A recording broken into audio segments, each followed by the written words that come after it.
Everyone, it's Nicole and I'm back with another Workbook Workshelf Wednesday.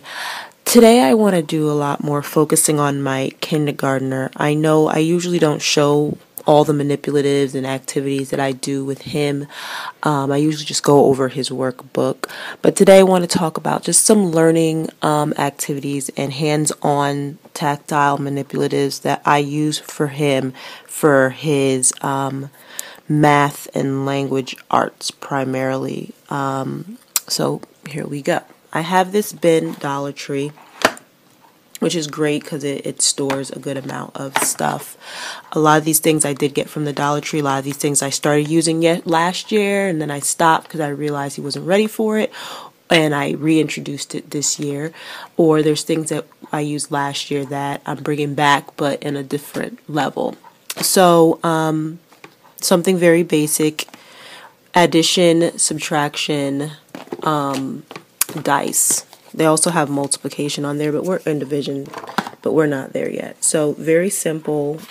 He rolls all three. If we get a division, I just roll it to subtraction or addition, and we simply add or subtract, or eventually we're going to get into multiplication as well. We just do the sum of this. So that's always very basic, very fun for him, and we've been doing this for the past we started it with it last year, and we're continuing on with it this year. Another thing that I like to do with him is these sight words dice. Sometimes we just take a break from our writing language arts, and we simply just toss these around and come up with sentences to use these words in. So I'll say I rolled it, you won, and he has to take the time to think of a sentence to use either all three or each one of them in. Also, it helps just for his visual memorization of these words. Another thing we do, or I thought was pretty cool, is that for counting money, it can be tricky for a kid. He's 5. Some kids are more advanced, some kids are not on his level, but I think this is something that can help most kids, no matter what age you are, in terms of counting money.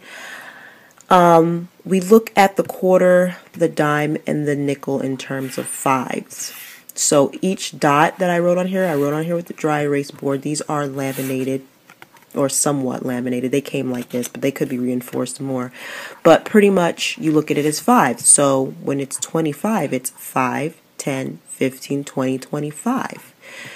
When it's 10 or a dime, it's 5, 10, and when it's a nickel, it's 5. So whenever we're counting money and I have multiple coins out, he can always count them like this: 5, 10, 15, 20, 25, 30, 35, 41. That's 41 cents. So I don't know where I saw this from, but it's not my original idea, but it blew my mind.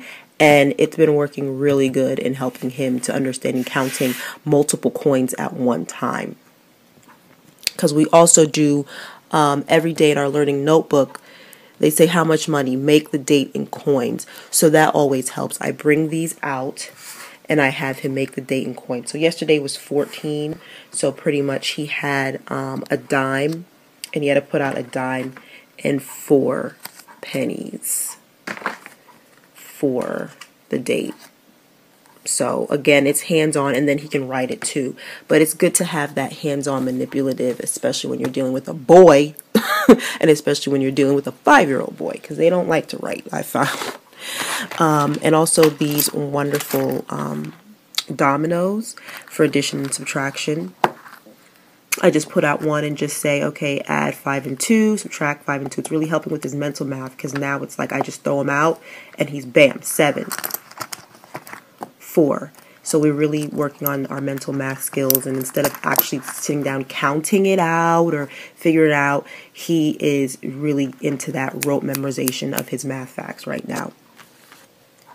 Another thing that's cool, very basic cards, flashcards, Dollar Tree. Okay, but just to make it a little more fun and interesting for him, again, as a 5-year-old boy, they don't sit still long.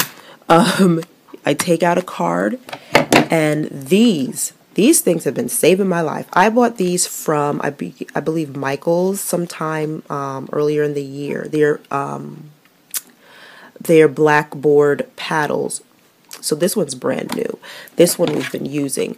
So pretty much I put the card out and I'll hold it up and he'll write the number on the paddle and then flip it around so I can see it. And so that's so much fun for him because it's a different way of learning that's not literally sitting down in his seat with a work page, workbook, and just doing his work. It's more interactive. It's more hands-on. So those are just a few that I wanted to go over. Oh, lastly, these cards I recently printed them online, and they're awesome. They're plural and singular words. So for those more irregular words, it shows him the proper way to write them in the plural, because hoof is not hoofs with an S, it's hooves. Teeth, tooth is not tooths, it's teeth. So these are awesome, and I'll definitely link the description box below on where I got these from for him. So that's it for my kindergartner. Just some of the things that I incorporate into our hands-on learning every day.